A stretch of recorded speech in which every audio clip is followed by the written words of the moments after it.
You know that phrase, it can't possibly get any worse? Well, the New York Giants are an example that it could always get worse. Let's get into it.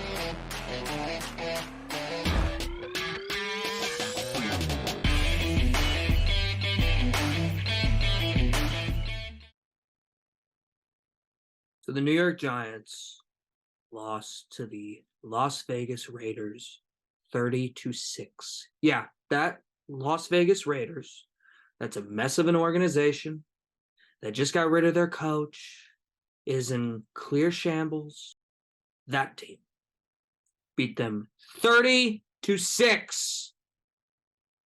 Now, there are reasons. We're going to get into them. Many Giants fans already knew that this season was over, that every single ounce of hope was burned away in that New York Jet game, especially the final minute. And the next day, Leonard Williams was traded. Good trade, I thought. Joe Shane did a good job in that deal, getting a second-round pick and a fifth-rounder for an expiring contract, and Leonard Williams probably won't be here next year. So it was clear that the franchise is clearly kind of giving up on the season. But Daniel Jones was announced to come back and start Sunday versus the Las Vegas Raiders. So the optimistic Giants fan, I'm a pretty optimistic guy. And even I didn't feel like watching this game. And once Daniel Jones went down, checked out. Now you could say I'm not a Giants fan. You know, you could say that.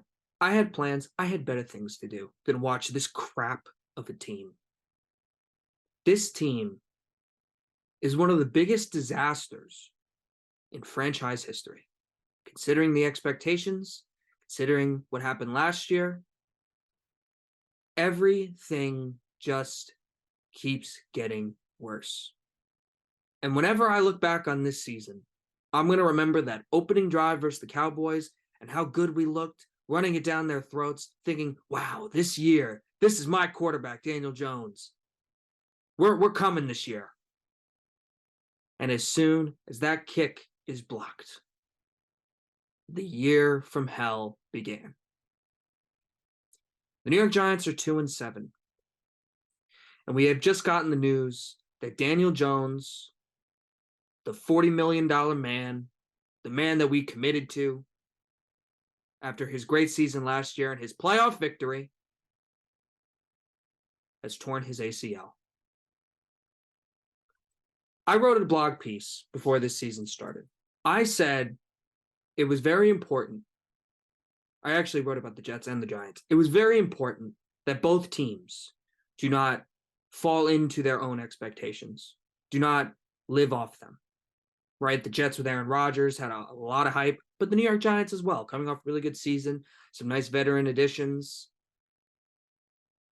some more targets for Daniel Jones. I said it was important not to fall into those expectations, but I also said it's important to manage our own.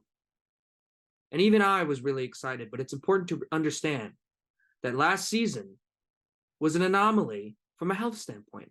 Daniel Jones, every single season, has had injury issues. Last year, he didn't. Saquon Barkley, every year, has injury issues. And last year, for the most part, he didn't. What's happened this year?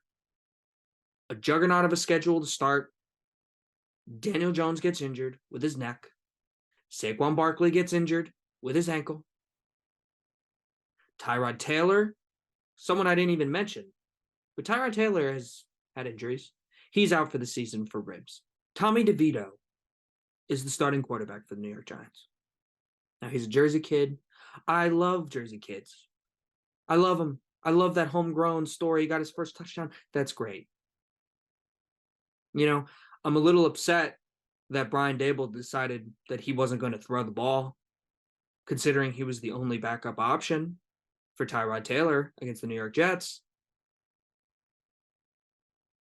Saw him throw the ball versus Vegas.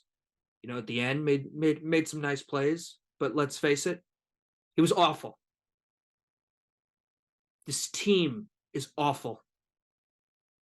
Clearly, it's not resonating. Now, I hate coaching roulettes. I hate blaming the coach for everything. And I refuse to think after last season that Brian Daboll is a bad coach. To me, Brian Daboll has not looked incompetent this year. I think it's a series of bad luck, and that's why the Giants are where they are. But 2-7 isn't good. And considering that you were supposed to be much better, this was a team with an over-under of 7.5 wins, and I had them winning around 9 games.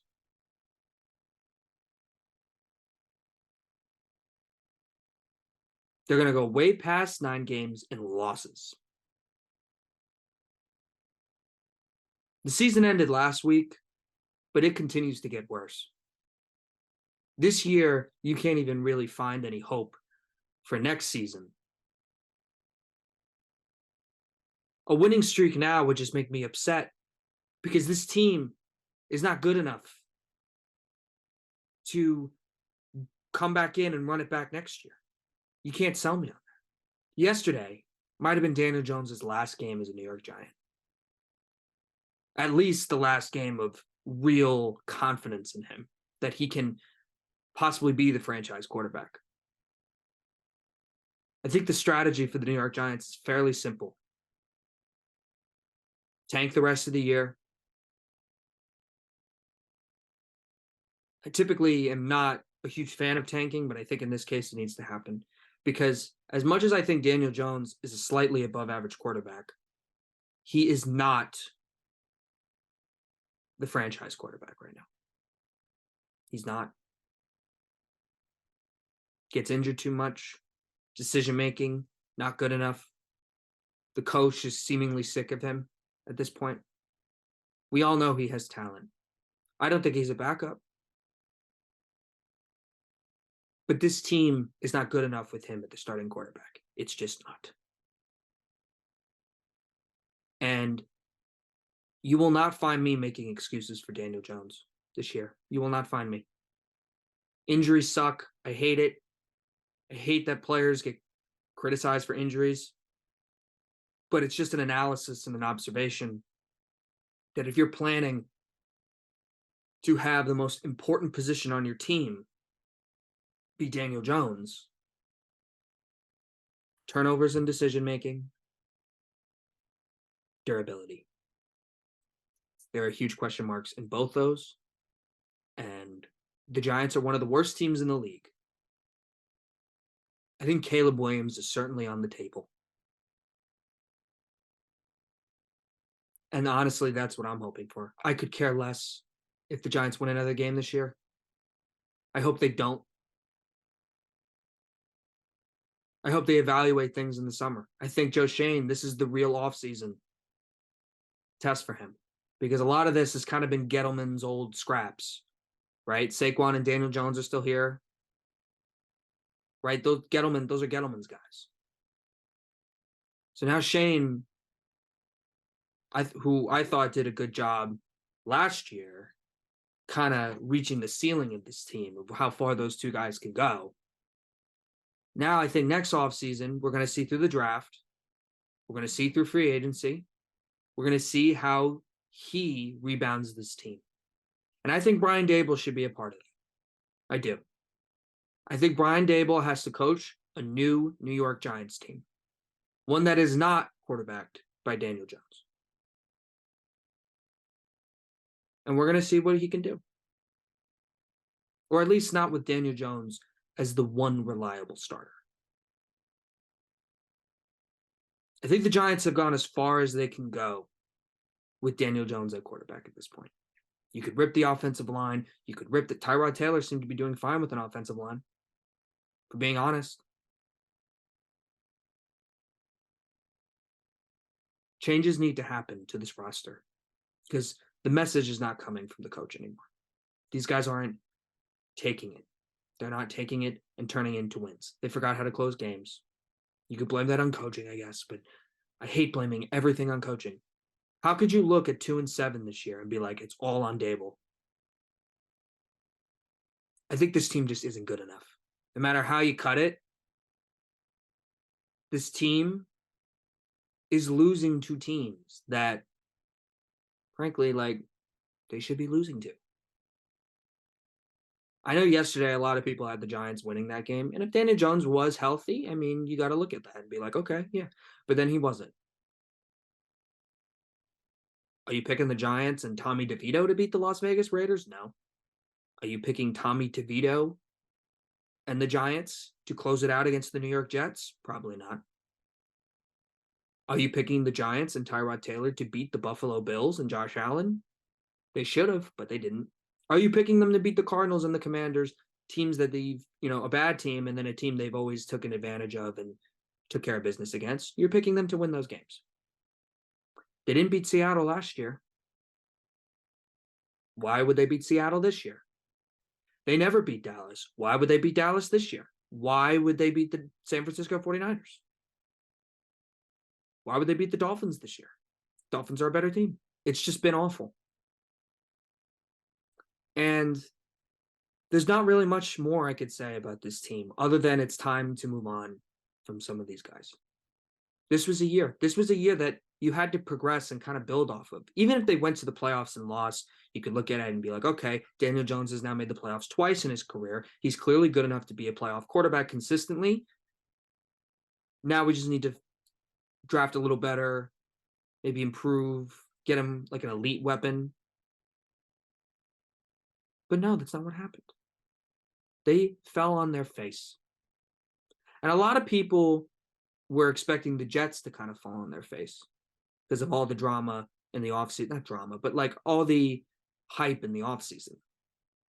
Hard knocks. And then Rodgers goes down 4 snaps. And you're thinking, wow, now they have Zach Wilson. This is a disaster for the Jets. The Jets are 4-3. I'm taping this before the Chargers game tonight. They have a real good chance to be 5-3 after tonight. And they have a good chance in their division without Aaron Rodgers. I can't tell you that Brian Daboll has done the job Robert Saleh does, and I'm not sure Robert Saleh is a good coach either. But you look at the end of the day, his team is 4-3 with a real shot at making the playoffs with the worst quarterback in the NFL. Starting quarterback. Tough schedule, too. Kansas City, Philadelphia Eagles, Dallas Cowboys. Really tough schedule.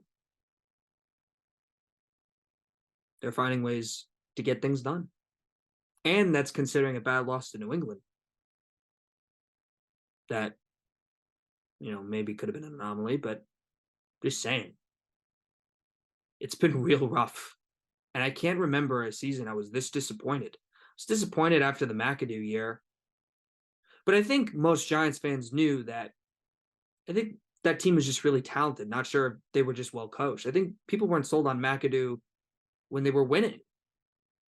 And then the next year it became time. And then once he made the switch from Eli to Geno, that was it for him. Joe Judge had a solid first year, but that team didn't get off to a good start. They had a nice, strong ending. But at the end of the day, they didn't win a lot of games. I believe they won 6 games that year. So, they were going to get into the playoffs with 6 games. That had a really great coaching job. I think it was just a better one that we had seen after a while. I mean, Pat Shurmur was a disaster. So, I thought Brian Daboll did a great job last year. Like, you could see one coach of the year, obviously. You saw an exceptionally well-coached, disciplined team. That is not what you're seeing this year. And that tells me they've run its course with this team and the players and the roster. And the new additions have done nothing to change that. The New York Giants have to think about their future. And they have to reboost this culture. But I think Brian Daboll should stay. It's everybody else. And maybe this is just the year from hell, and next year things change. But judging off Barkley and Jones's injury history and the fact that those guys are so important, and Andrew Thomas's injury too, huge. You got to find a way to play through that adversity. And it was tough this year. 2-7, season's over. Been over now for 2 weeks, through a couple weeks. It's time to move on from a lot of these guys. And that's what I took away after yesterday.